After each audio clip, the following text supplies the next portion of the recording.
الحمد لله رب العالمين والصلاة والسلام على رسول الله وبعد marka hore ilaahay baa mahad iska leh marka xigtana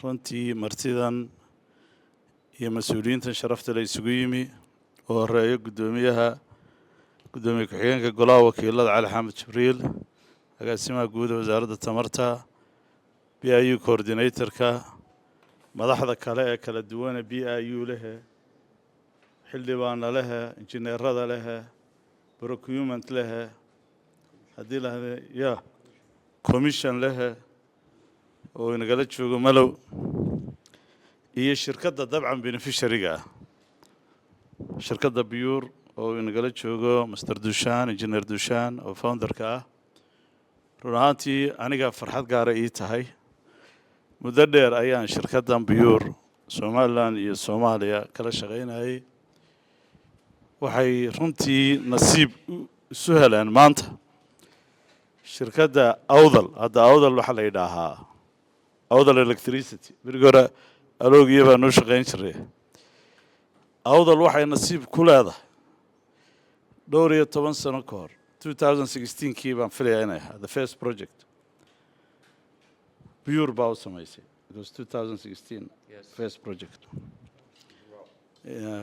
no bottom 17 or 16 yeah mashruuca waa ku soo ninkay diris leeyahay waa ku badhaaray laba jeer oo dambe uu igu celiya reerka gabdhaha wanaagsan laga helo waxa Soomaalidu tahay had iyo jeer ku celisba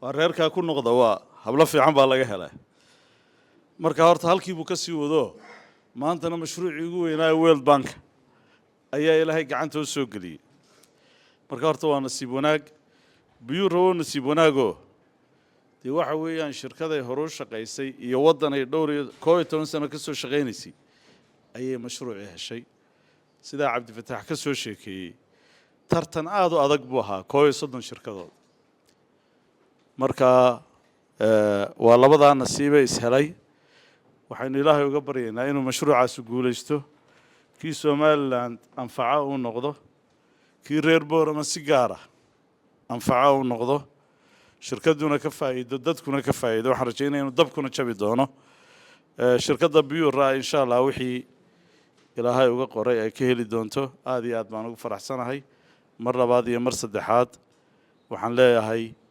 waa guul meel baynu soo gaadhnay la saxiixayo 12 biloodba waa la ordaayay ilaahayna waxaanu ka baryaynaa inuu mashruuca guul noogu dhameeyo iminkana waxaan I'll pass the microphone to Engineer Dushan for his word. I was saying in Somali most of it, but I think you understand most of the Somalis now. You have been here 11 years. Little bit? Yes. Yeah. I was just saying Biyur is lucky and Awdal is lucky. Exactly. They both, you know, Yes. I was talking about for the first project that we have done in Boran, maybe 10 years before. Yes. It was successful. Yes. Once again he added, and once again he added. And now is the grand project. Yes. In Somali culture we have saying that if you marry a family from a nice lady, and that lady is nice, that wife, you again try another one. Okay. Another one. So Biyur is like that. So, Mr. Dushan, please welcome.